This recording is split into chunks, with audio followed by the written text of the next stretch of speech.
Hey guys, this is Dakotah. Today we're going to be talking about how to get started in real estate.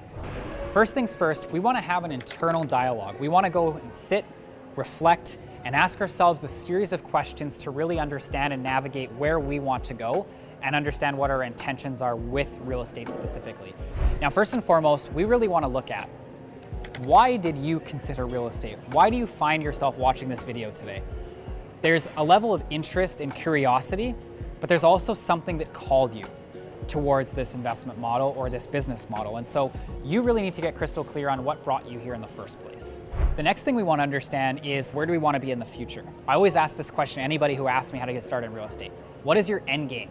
What is your goal? Right? As anybody says, we want to be able to reverse engineer from there. So you truly need to understand what is it you want to accomplish and then apply that to real estate. What is it that you want to accomplish with real estate? What is your end game in real estate? Another big consideration is, where are you at currently and how would you like to move into this space? There's two things to consider. First, there's active, and second, there's passive as well.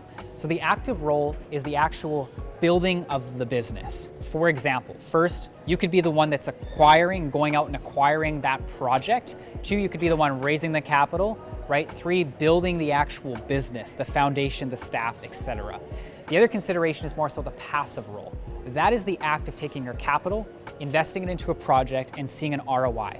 But because you're not actively involved, you're simply getting paid for the capital that you've put into said project. Now, you could invest with as little as $5,000, but typically I say nothing below $25,000 in savings should you really consider investing more passively. Another consideration to ask yourself is, what investment strategy would you like to pursue? Check for resources, YouTube, podcasts, etc., and look at the different type of models there are, right? There's short-term, there's long-term, there's land development, there's the BRRRR.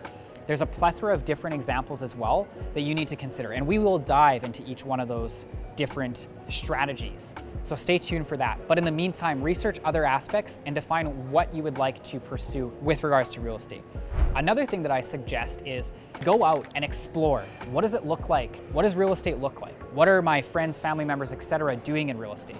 Can I seek to sit down with them for coffee and also ask them questions, get to know their story, get to understand what they're doing, what their challenges are, etc. Another consideration as well is, are you a self-learner?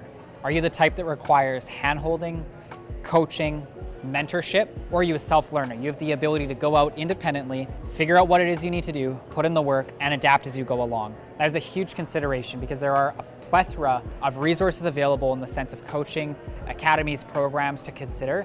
But if you're a self-learner, you can gain a tremendous amount of insight through resources just like this YouTube channel. And you can go along independently, step by step, through building your own real estate business. The other factor to consider is, what is your timeline?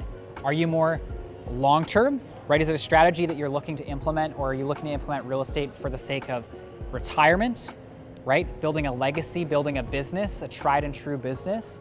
Or are you requiring to do this in the short term? You need to see profits fast. I do want to make this note, you could get it started and see returns and see profit generated from real estate in as little as a few short weeks. For example, wholesaling. Now that may or may not be legal depending on where you're located in Canada or the US, but it is a factor, or it is a consideration that you may want to apply into your business model depending on how quickly you need to see returns. And on that note, we're going to wrap this video up. Like, subscribe, share, and comment with your thoughts below.